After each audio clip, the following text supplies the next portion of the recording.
বাবা জয় নিতাই। আজকে এই সুন্দর এক পরিবেশে ঢাকা শহরের কেরানীগঞ্জের এই মহা শ্মশানে আমরা উপস্থিত হয়েছি।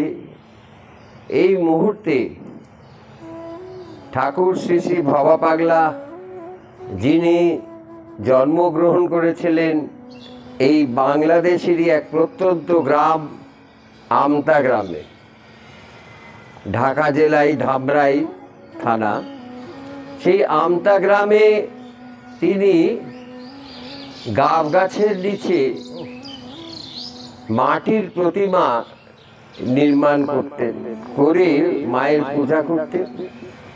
পূজায় ছেলেবেলায় বাচ্চা ভবেন, পয়সা পাবে কোথায়?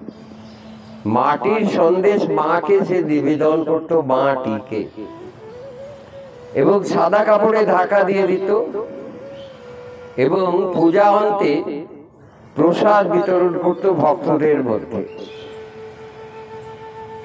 হাতটা ঢুকিয়ে চাদর সেই সাদা কাপড়ের নিচে থেকে যখন সেই মাটির সন্দেশ ভক্তদের দিত, তারা প্রত্যক্ষ করেছে যে এই মাটির সন্দেশ আর মাটির নেই ছানার সন্দেশে পরিণত, অমৃতর সন্দেশ। সেই থেকে ভবা পাগলার কথা দিকে দিকে, বাংলাদেশ থেকে দিকে দিকে, তারপর ভারতবর্ষের, তারপর এখন পৃথিবীর বিভিন্ন প্রান্তে তার হাজার হাজার গান ছড়িয়ে পড়েছে। পৃথিবীর সর্বাধিক গানের তিনি রচনা করেছেন। এই মুহূর্তে এই মহাশ্মশানে তার একটি গানের কথা মনে পড়ছে। আমার সঙ্গে কিছু বিশিষ্ট মানুষরা উপস্থিত রয়েছেন।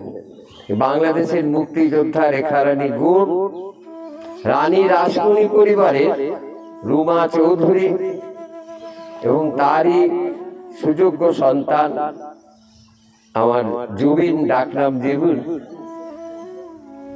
আমরা একটা গান গেয়ে শোনাচ্ছি, ভবা পাগলারই রচনা, এই শ্মশানের উপরে। কালী বলো, কালী বলো মনটি আমার, কালী বলো, কালী বলো মনটি আমার। হাসি মাখা বদনে, ছলো ছলো নয়নে, হাসি মাখা বদনে, ছলো ছলো নয়নে, আনন্দ কাননে মন ঘোরয় অনিবার। কালী বলো, কালী বলো মনটি আমার, কালী বলো, কালী বলো মনটি আমার।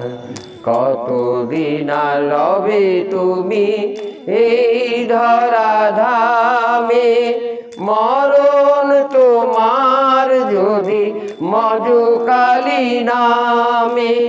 কতদিন আর রবে তুমি এই ধরা ধামে, মরণ তোমার যদি মজকালী নামে। ওই দেখো শ্মশানে দিবানিশি দিনে, ওই দেখো শ্মশানে দিবানিশি দিনে, পুরিতেছে মানবের যত অহংকার। কালী বলো, কালী বলো মনটি আমার, কালী বলো, কালী বলো মনটি আমার। কতদিন আর রবে তুমি এই ধরা ধামে, মরণ তোমার যদি মজকালী নামে। ভবা পাগলা কহে প্রাণ থাকিতে দেহে, ভবা পাগলা কহে প্রাণ থাকিতে দেহে। কালী নামে ভরে দাও বিষয় সংসার। কালী বলো, কালী বলো মনটি আমার, কালী বলো মনটি আমার। হাসি মাখা বদনে ছলো ছলো নয়নে, হাসি মাখা বদনে ছলো ছলো নয়নে, আনন্দ কাননে মন ঘোরয়নিবার। কালী বলো মনটি আমার। কেউ তো কারো নয় এ কথাটি সত্য, বুঝেও বোঝো না মন এই দিয়ে অনিত্য। কেউ তো কারো নয় এ কথাটি সত্য, বুঝেও বোঝো না মন তুমি যে অনিত্য। ওই দেখো শ্মশানে কিবা নিশি দিনে, ওই দেখো শ্মশানে কিবা নিশি দিনে, পুরিতেছে মানবের যত অহংকার। কালী বলো মনটি আমার। কালী বলো মনটি আমার। একদিন বড় পাগলা আমতাসি ভাকুলিয়া শ্মশানে গতকাল গিয়েছিলাম। সেখানে সেই আমতায় ভাকুলিয়া শ্মশানে মাকে দর্শন করলেন। মা নিজে এসে বললেন, ভবেন তুই তো আঁকতে পারিস, আমি বসছি এখানে আমার ছবি। এবং 2.5 ঘন্টা বসে রইলেন। শিশু ভবেন তাহার ছবি আঁকলেন। আজও রাখা আছে কালনার ভবানী মন্দিরে সেই চিত্রটি। এবং 32টি আত্মা, প্রেত আত্মা, পুরুষ মহিলা 32টি আত্মা দর্শন দিল এবং তাদের বশ করার মন্ত্র পাগল তাদের দিয়ে দিলেন। এইভাবে পাগল তাদেরও ছবি এঁকে রাখলেন। একদিন শ্মশানে যাস কেন? তার এক বাল্যবন্ধু জিজ্ঞাসা করে বলল, ভবেন তুই শ্মশানে যাস কেন? শ্মশান শ্মশান মানে জানিস তো? স মানে নিজেকে, আর নিজেকে শান দিতে যাই রে শ্মশানে যাই। অর্থাৎ নিজের ভোতা ভাব দূর করতে যাই, শান দিতে যাই। ভোতা ভাব কি? কামনা আর বাসনা।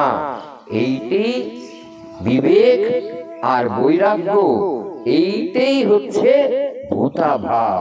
এইটাই দূর করতে শ্মশানে যায়। শ্মশানে যখন একটা আপনজনদের মানুষ পড়তে দেখে, তখন দেখে তার একটা বৈরাগ্য আছে। কিরকম বৈরাগ্য? যে এই লোকটি ঘন্টা 2 আগে তার বড় ভাইকে বলেছিল যে না, বাবা আমাকে লিখে দিয়ে গেছে এই সম্পত্তি আমার, এই ঘর আমার, আমার করে কত ঝগড়া করেছে, আজ খালি হাতে চলে গেল, একটা ছুঁচ পর্যন্ত নিয়ে যেতে পারলো না। তখনই মনে বৈরাগ্য আসে। কিসের এই কামনা, কিসের এই বাসনা? তখন এই যে বিবেক জাগে, বৈরাগ্য আসে। এইটাই হচ্ছে, এইটি জাগানোর জন্যই শ্মশানে যাই আমি। তবে একটা কথা আছে, শ্মশান বৈরাগ্য। শ্মশান বৈরাগ্য মানে কি? শ্মশানে গিয়ে কিছুদিনের জন্য বৈরাগ্য আসে, কিছুদিনের জন্য মানুষের নিয়ে ঝগড়া নয়, বিবাদ নয়, সব কিছু। তারপর সব মানুষ ভুলে যায়। তা এই সব ভুলে যায় যখন সব মানুষ, তখন আবার সেই শুরু হয়ে যায়, তার পুনরায় সেই রকমই আচরণ। সেই জন্য ভবপাগলা বলতেন শ্মশানে যাবে রোজ। কিরকম শ্মশান? এই রকম যেসব শ্মশানে নিত্য সৎসঙ্গ হয়। এই যে সৎসঙ্গ হচ্ছে সবাই শুনছি, এইটি রোজ শুনবে। হয়তো তুমি যদি রোজ মন্দিরে মসজিদে নাও শুনতে যেতে পারো, তাহলে ভালো বই পড়বে, সেটাই শ্মশানে নিয়ে যাওয়া হবে। ভালো চিত্র দেখবে, ভালো সিরিয়াল দেখবে, তাতে শ্মশান বৈরাগ্য আসবে। এইটি হচ্ছে নিত্য সৎসঙ্গ করবে, এইটি হচ্ছে শ্মশান। আজকে এইখানে শেষ করছি। আমাদের এইখানে এত সুন্দর সবাই উঠেছে, আবার একজন ভক্ত পলাশ আমাদের এই ছবিটি তুলছে, এবং তার তো কথা বলা হলো না, তাকে তো তোমরা দেখতেও পেলো না। যাই হোক, এই পলাশেরই দাদা জনি এখানে থাকে, সে আমন্ত্রণ করে আমাদের এখানে নিয়ে এসছে। আর অরুণ আমার তো সবসময় আমার নিত্য সহচর, আর আমার দাদু ভাই, কি নাম, হরিলাল, কি সুন্দর এই সহযোগিতা এই মন্দিরে করলেন। ঠাকুর মশাই আছেন আমাদের এখানে পাশে বসে নিত্য পূজা করেন। আমাদের খুব আনন্দ হচ্ছে আজকে এখানে এসে। আবার আমরা এখনই আমরা কোথায় যাব এখন? হ্যাঁ, শেখরনগর কালীবাড়িতে যাচ্ছি। আজকে এখানে আপনাদের কাছে আমি বিদায় নিচ্ছি। জয় বাবা, বলো বাবা পাগলা কি, বলো কালী মাই কি, ভবার ভবানী কি, ভবার আনন্দময়ী মা কি, বলো শ্রীকৃষ্ণ চৈতন্য মহাপ্রভু কি, বলো কৃষ্ণ রাধে কি, বলো গিরি গোবর্ধন কি। জয় বাবা।